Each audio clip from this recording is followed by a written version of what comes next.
রহমত, আল্লাহ নিজের হাতে এই পরিস্থিতির উত্তরণ ঘটিয়েছেন।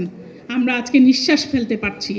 এই পরিস্থিতি থেকে পরিত্রাণ পেয়ে ভবিষ্যতে যে আমরা রাষ্ট্র পরিচালনার যদি আমরা দায়িত্ব পাই, আমাদেরকে তো কাজ করতে হবে। এই কাজ করতে হলে আমরা কি ওদের মতো গুমখুন চালাবো, আয়নাঘর করব, আমরা হত্যা চালাবো? এইসবের আমরা কিছুই করব না। তারা আমাদের নেতার বক্তব্য প্রচার করতে দেয় নাই। নেতা যখন চিন্তা করতেন 24 ঘন্টার মধ্যে 18 ঘন্টা কাজ করতেন, 6 ঘন্টা মাত্র ঘুমাতেন আর চিন্তা করতেন সেই সুদূর বাংলাদেশে। মনটা তো তার বাংলাদেশে পড়ে আছে, দেহটা শুধু যুক্তরাজ্যে পড়ে আছে। তিনি চিন্তা করতেন আমার নেতাদের সঙ্গে আমি কি করে সংযোগ স্থাপন করব, কি করে তাদের সঙ্গে আমি যুক্ত হব। এইরকম পরিস্থিতিতে কি নির্মম আপনি চিন্তা করতে পারেন। তার বক্তব্য মিডিয়ায় প্রচারে শেখ হাসিনা বাধা দিল, তাকে কথা বলতে দিত না। তিনি যেন কথা বলতে না পারেন সেই জন্য তারা আইন করলো। তো এইরকম জিনিস তো আমরা রাষ্ট্র পরিচালনার দায়িত্ব পেলে আমরা বাংলাদেশ জাতীয়তাবাদী দল আমরা সেটা করব না। আমরা তারা যেরকম ধরেন এই যে দিনকাল বন্ধ করে দিয়েছিল, বিএনপির একমাত্র মুখপাত্র যেটা ছিল দৈনিক দিনকাল, সেটা বন্ধ করে দিয়েছিল না?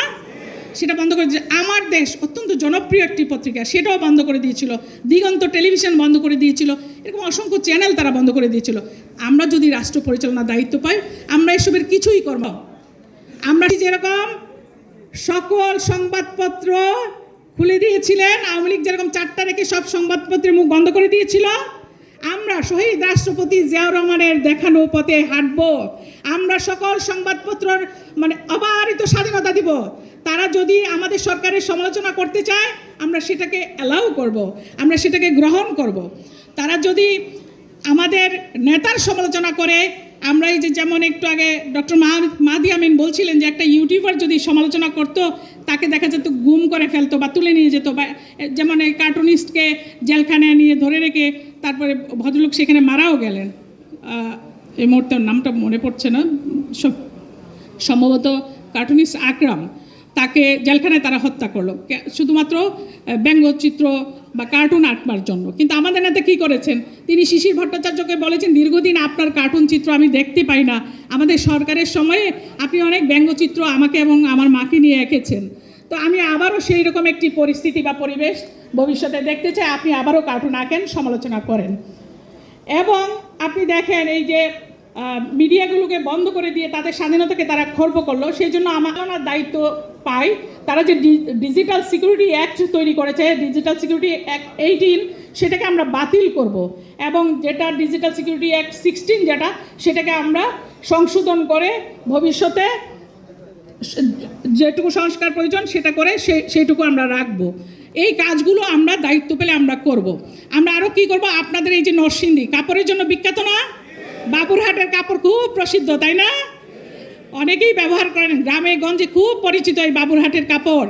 তো আপনাদের এখানে অনেক মিল ইন্ডাস্ট্রি আছে, এখানে অনেক বর্জ্য, কিন্তু এই যে ইন্ডাস্ট্রির বর্জ্যটা বের হয় যেটা পরিবেশকে ক্ষতি করে, এই পরিবেশের ক্ষতি যাতে না হয় সেই জন্য বিএনপি রাষ্ট্র পরিচালনার দায়িত্ব পেলে পদক্ষেপ গ্রহণ করবেন, সেটা আমাদের প্রিয় নেতা তারেক রহমান বলেছেন।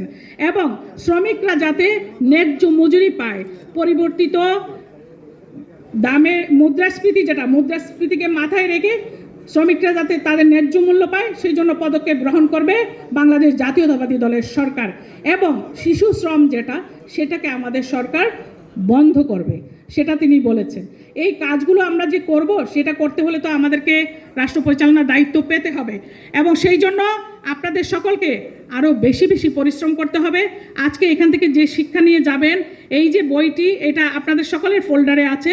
31 দফার উপরে এই যে ছোট্ট বইটি তৈরি করা হয়েছে, এটি আপনাদের সকলের হাতে হাতে ইতিমধ্যে পৌঁছে গিয়েছে।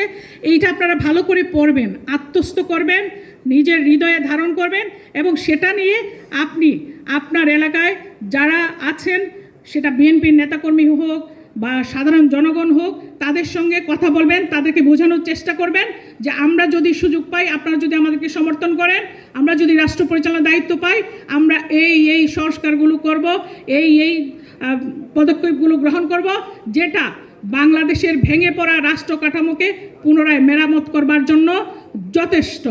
ইনশাল্লাহ সেই পর্যন্ত সবাই ভালো থাকবেন। বাংলাদেশ জিন্দাবাদ, বাংলাদেশ জাতীয়তাবাদী দল জিন্দাবাদ, শহীদ জিয়া অমর হোক, দেশনেত্রী বেগম খালেদা জিয়া জিন্দাবাদ, তারুণ্যের প্রদীপ্ত অহংকার তারেক রহমান জিন্দাবাদ, জিন্দাবাদ।